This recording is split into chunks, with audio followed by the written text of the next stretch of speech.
What's good, YouTube fans? You're probably wondering why I'm making this video right now, but there's only one question. It's going to be a video game review on two games, both Killzone 2, both Killzone 2 and 3. Reason is that they're both listed the exact same thing, but some of them are more upgraded. Now, the reason why I'm doing this game review is because, I mean, they're both good games. They are very good, but there's a few responses to them. For one, they're extremely fucking hard, which you wouldn't expect for a realistic first-person shooter game to be hard as shit because it's realistic. Feels like it. And the graphics are spot on fucking amazing. Man, you can't even deal with the fucking graphics because you feel like your PlayStation 3 can't fucking deal with it. So you look at the graphics there, you're saying, wow, that has increased a lot. It's a good game, good story. We're gonna start off on Killzone 2. Killzone 2 was a story of about a few, within a month the Helgen forces in Killzone 1 were defeated, kinda. I don't know the story of Killzone 1 because I didn't beat it. But all I know is that Killzone 2 was an interesting story. It had really fucking good story to it, and now it is like everyone's dying in there now. The the captain of some ship died and shit like that, and a few people died, and you know you wouldn't notice that in the throughout the story. The ISA were having an actually good the ISA were having a good throwback and setback to the to their forces, and they were pushing back the Helgen troops even more faster. So that's how they got to the Visari's palace. But what you wouldn't realize is that they were played. Um, at the ending, Visari got killed, and they killed the ISA. Both Rico and Sev killed Radic, the really badass officer. I like Radic a lot, man. He's awesome. Only if he had a second chance to play in Killzone 3 and, you know, and shit like that. But apparently the ISA got played. That's pretty much it. And after that, it goes on to Killzone 3. Killzone 3 story had a really good story to it, and Visari had a son. Visari's son was totally evil and shit like that, and they didn't know what to do and shit like that. So apparently, the ISA troops fought across Helgen. They went into they went to some jungle there and shit like that. The ISA troops got captured. They went to an iceberg of an ice wasteland.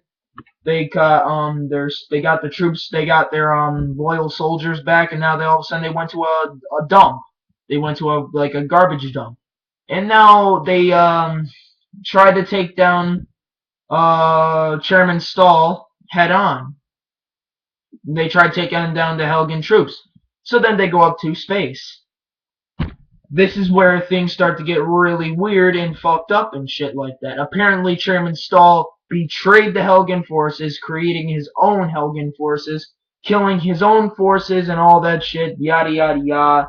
Killing the head commander, apparently, who used to be head commander.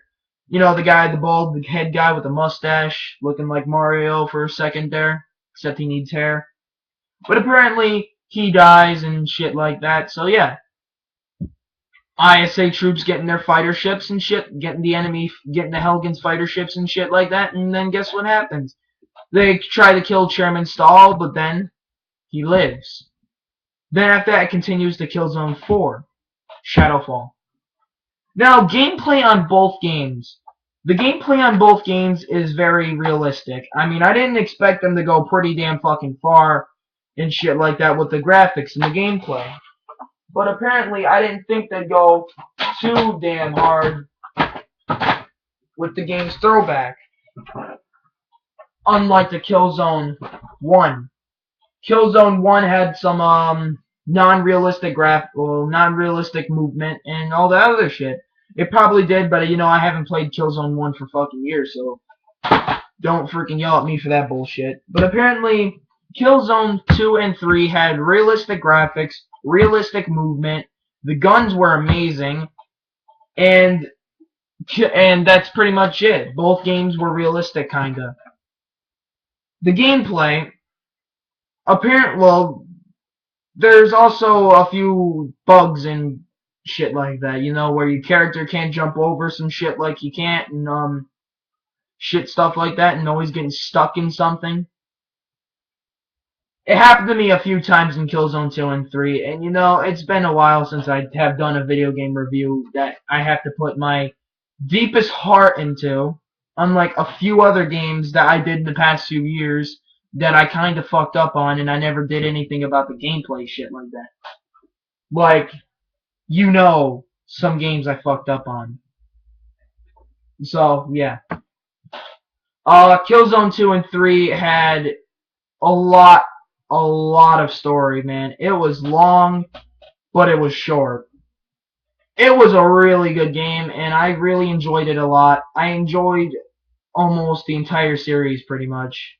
I may not have a PS Vita, and they also have one Killzone game for PS Vita, but I do not have it. I wish I had PS Vita, though, and I wish I played that game. But apparently, it's just the fucking Killzone series, man. Sony, you did a really good job on them. And I'm thinking Sony did make them. Write in the comments below if Sony did make these games. Because they did a fucking spot on job. I never expected them to go pretty damn far with it. I mean, it's fucking good. But apparently, yeah. Killzone 2, your partner, when you die and shit like that, Killzone 2, your partner doesn't revive you. What the fuck is up with that? If I wanted to die and get revived, I would have to get revived. Because if I'm getting really fucked out there in the battlefield, I would probably want to get revived instead of restarting from a long scenario that you did a fucking shit ton of times ago, like the ending. I kept on dying at the ending, and I'm on easy mode, right? I'm on easy mode. What difficulty was that on? It was on the difficulty of veteran mode, pretty much, because throughout the levels, the game will get harder, but without reviving, but without your teammate trying to revive you, it gets just totally fucking hard, and you have to do the game completely yourself. I'm not hating on Killzone 2, because Killzone 2 is a really good game, and so is 3.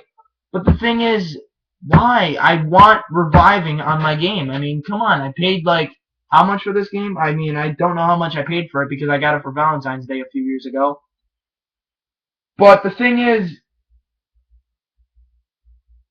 I just don't know what to do for the game anymore. It's like, wow. You want to sit there and restart the entire game throughout back.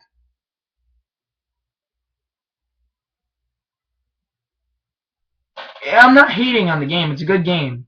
But in Killzone 3, they actually did a reviving system for this, where if you go down and die, you have to wait until a teammate revives you, or if not, you get shot by the Helgens in execution. It's good that Killzone 3 had a reviving system, but it's not good that Killzone 2 didn't have a reviving system. Come on, this is the new age. Resident Evil 5 was probably made the same year as Killzone 2, and Resident Evil 5 had a reviving system on it, but Killzone didn't. But Killzone 2 didn't. It's the new age of video gaming, man. At least they fixed that in Killzone 3. Now, the final verdict for Killzone 2 for me would probably be a 7 out of 10. Or maybe an 8 out of 10. Fuck it, 8 out of 10. Why would Killzone 2 be an 8 out of 10?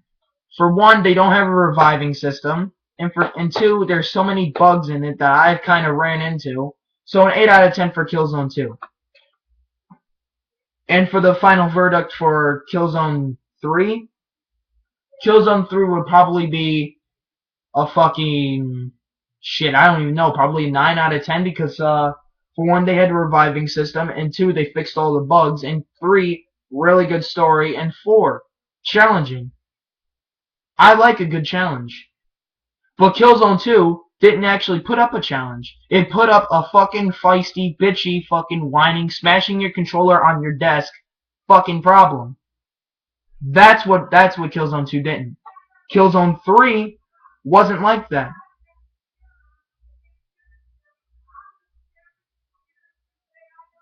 Killzone 3 fixed all those problems, and I thank Sony for that. Because Killzone 2 realized what happened.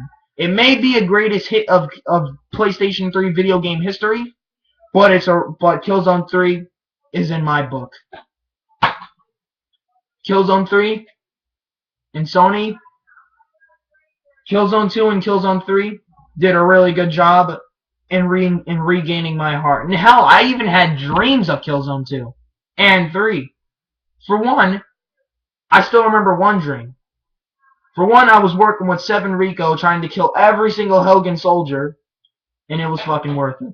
It was worth it. It was worth a really pretty good damn dream. But Killzone 2 and 3 will still remain in my heart, and Killzone 1 will always be in my memory. But yeah, hope you guys enjoyed the video. Please comment, please subscribe, and leave anything that you want. Just have a good day.